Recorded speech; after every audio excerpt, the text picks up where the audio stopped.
தமிழ்நாட்டில் சிவகங்கை மாவட்டம் காரைக்குடியில் இருந்து சுமார் 12 கிலோமீட்டர் தொலைவில் உள்ள இந்த முருகன் கோவில் ஒரு சிறிய குன்றின் மீது அமைந்திருப்பதால் குன்றக்குடி என அழைக்கப்படுகிறது. முருகப்பெருமானின் சாபத்தால் மயிலே மலையாகி போனதாகவும் அந்த மலை மீதுதான் முருகப்பெருமான் வீற்றிருப்பதாகவும் தல புராணம் கூறுகிறது.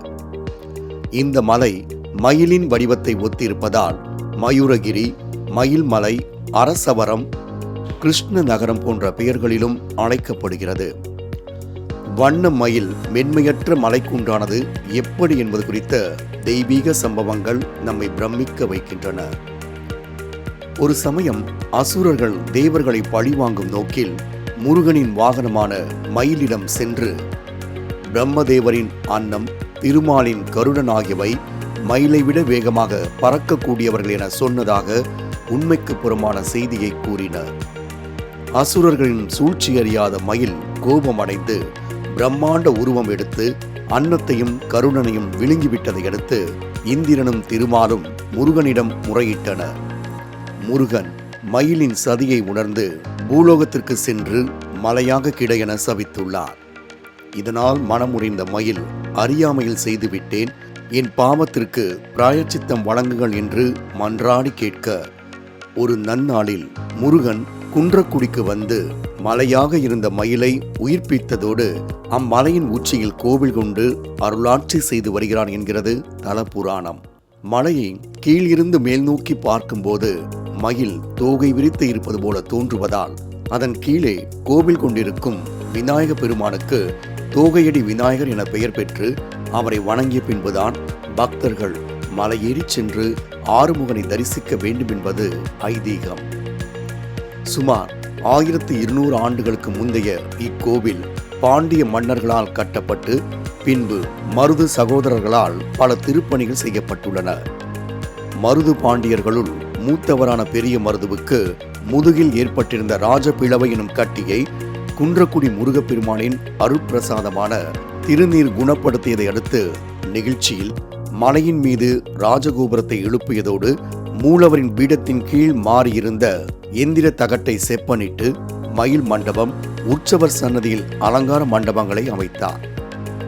உற்சவத்திற்கு தேர் செய்து கொடுத்த மருது பாண்டிய தைப்பூச நன்னாள் அன்று தேர் திருவிழாவினையும் தொடங்கி வைத்தனர். குன்றக்குடி முருகன் கோவிலுக்கு மேலே ஏறி செல்ல 149 படிகள் உள்ள நிலையில் அவைகளை கடந்து திருக்கோவிலை அடையும் போது அங்கே கருவறையில் 6 முகங்களும் 12 திருக்கரங்களும் கொண்டு அழகிய மயில் மீது கம்பீரமாக அமர்ந்து கிழக்கு நோக்கி அருளாசி தருகிறான் முருகப்பெருமான்.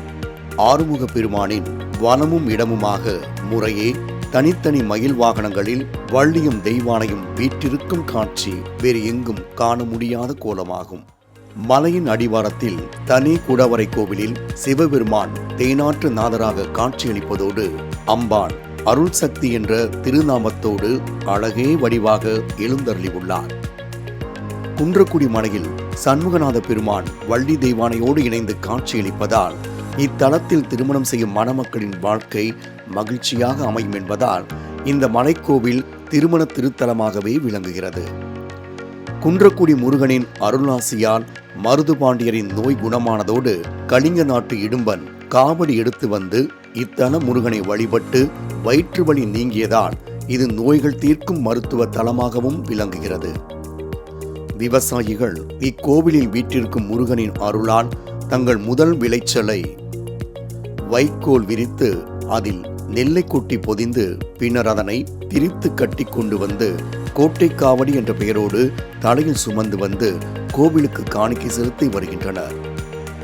ஆயுள் தோஷம் மற்றும் பெற்றோருக்கு தோஷம் உள்ள தங்கள் குழந்தைகளை இக்கோவிலில் குழந்தையை முருகனுக்கு தத்தாக கொடுத்துவிடும் வழக்கம் இன்று வரை நீடித்து வருகிறது. தோல் நோய் நீங்க கோவில் தீர்த்தத்திலும் இடும்பன் சன்னதியிலும் பக்தர்கள் உப்பும் மிளகும் வாங்கி காணிக்கையாக செலுத்தும் போது உப்பு கரைவது போல பக்தர்களின் தோல் நோய் காணாமல் போய்விடுவதாக பக்தர்கள் தெரிவிக்கின்றனர். இந்த குன்றக்குடி முருகன் கோவிலில் சில வித்தியாசமான நேர்த்திக்கடன்கள் செய்து வரும் பக்தர்கள் கும்பிடு தண்டம் எனும் கோவிலை சுற்றி தொடர்ந்து கும்பிட்டு விழுந்து கொண்டே வரும் பிரார்த்தனை செய்து பலனடைந்து வருகின்றனர். சித்திரை மாதம் பால்பெருக்கு விழாவும், ஆணியில் மகாபிஷேகமும், ஆடியில் திருப்பணி பூஜையும், ஆவணி மாதம் புட்டு திருவிழாவும், புரட்டாசி மாதம் அம்பு போடும் திருவிழாவும், ஐப்பசியில் சூரனை வதம் செய்த சூரசம்ஹாரமும், கார்த்திகையில் திருக்கார்த்திகையும் விமர்சையாக இக்கோவிலில் நடைபெறும் போதெல்லாம் பக்தர்கள் பால் காவடி, பன்னீர் காவடி, பறவை காவடி போன்ற காவடிகள் எடுத்து முருகனுக்கு பாலாபிஷேகம் செய்து வணங்கி வருகின்றனர். சண்முகார்ச்சனை மற்றும் சண்முக வேள்வியும் நடக்கும் இந்த மயில் வாகனின் திருக்கோவிலுக்கு ஒரு முறையேனும் சென்று முருகனை தரிசனம் செய்து அருள் பெறுவோம், ஆனந்தம் அடைவோம்.